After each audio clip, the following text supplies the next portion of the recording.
텃밭 일기. 올겨울은 유난히 춥다. 눈이라도 오려는지 날이 꾸물꾸물하다. 강화에서 텃밭을 한 지 3년여. 전원 생활이라는 것은 내게 육체의 고단함과 기쁨을 함께 안겨주었다. 찬바람이 지나는 빈 밭에서 지난 계절을 추억한다. 무심코 창밖을 내다보니 푸른빛에 작고 예쁜 새 한 마리가 나뭇가지에 앉아있다.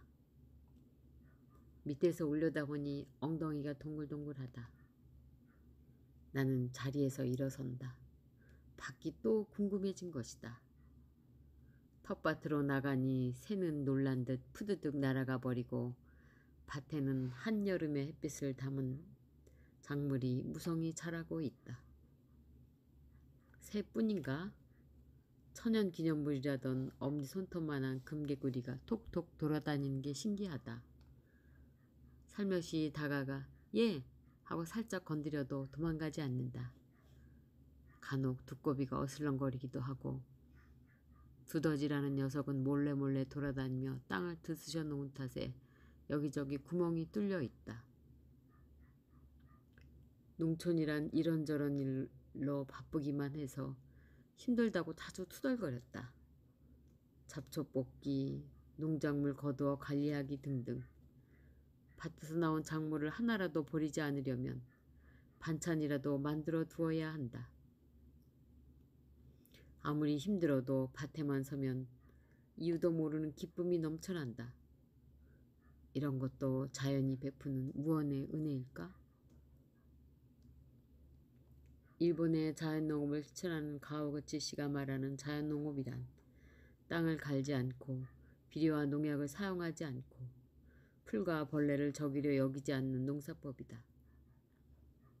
잡초도 제거해야 할 대상이 아니라 농작물과 같은 대상으로 보며 최소한의 제거만이 필요하다는 입장이다. 그래, 잡초와 작물을 구별하지 말고 자연계에 잡초란 없다.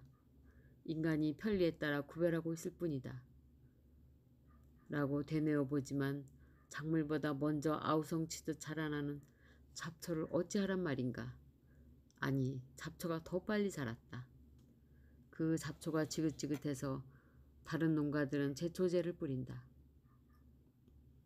토양살충제나 농약 등도 뿌린다. 하지만 우리는 남과 달라야 했다. 남들과 똑같이 할 바에야 그냥 도시에서 사 먹지 뭐하러 힘들게 농사 짓는가 말이다. 또 그렇게 한다면 다른 밭처럼 우리 밭의 곤충 친구들도 다 떠나가리라. 밭에서 작물들은 싹을 틔우고 성장을 하며 열매를 맺는 일생을 살아간다. 사람이 할 일은 씨앗을 뿌리고 작물들이 어린 시기에 잡초에 지지 않도록 성원해 주는 일이다. 풀들이 웃자라지 않도록 일정 기간 주변에 잡초를 정리해 준다. 작물이 번성하기 시작하면 잡초는 그 다음부터 맥을 못 춘다. 그늘에서 잘 자라지 못하는 것이다. 올해는 그것을 체험하기도 했다. 여름에 남편이 그랬었다. 당신 아무데나 씨를 뿌리냐? 빈틈없이 씨를 다 뿌려놓으면 나중에 김장은 어디다 심으려고 해? 하고 나를 나무랐다. 그러나 내 생각은 이랬다. 어차피 빈 땅으로 놔두면 잡초들이 제 세상을 만난 듯 아우성을 칠 것이었다. 3년차 텃밭지기가 얻은 뒤에는 잡초에게 땅 내주지 말고 무엇이든 작물을 심거나 씨를 뿌리자는 것이었다. 그러다 보니 넓지도 않은 밭에 작물들이 빽빽이 채워졌다. 여름용 간식으로 알차게 먹을 수 있는 옥수수, 밥상에 단걸로 오르게 될 고추, 가지, 부추, 그리고 얼갈이 배추, 순무, 남편이 좋아하는 상추와 쑥갓, 그리고 풋풋한 오이, 깻잎, 호박 등 온갖 야채들을 심어놓고 날마다 자라는 것을 보며 기뻐하였다. 모든 것이 신기하고 감사했다. 강화에 집을 샀을 때에는 조용한 곳에서 글을 쓰리라 다짐을 했었다. 그 결심은 어디로 가고 펜은 잡아보지도 못하였다. 이런저런 일로 바쁘기도 하고 농작물이 어찌나 쑥쑥 자라는지 그것을 보면서 괜히 좋아하느라고 마음을 안정시키기 어려웠다. 마치 아이들이 자랄 때 들여다보면서 시간 가는 줄 모르는 것과 같았다. 그래서 농사꾼은 농작물을 자식에 비유했나 보다. 처음 집을 샀을 때 친구들이 그랬었다. 네가 농촌이라는 데가 신기해서 지금은 좋아하지만 그게 얼마나 가겠냐? 좀 있으면 싫어질걸? 하고 빈정대기도 했었다. 동네에서도 어느샌가 우리가 집을 내놓았다는 소문이 돌았다. 우리가 텃밭하는 꼴이 하도 한심해 보여서 아마도 저 집 곧 팔고 나갈 거다라고 짐작했었나 보다. 지금도 오며 가며 우정어린 참견들을 한다. 그렇게 밭에 잡초가 많아서 제대로 되겠수? 하던가.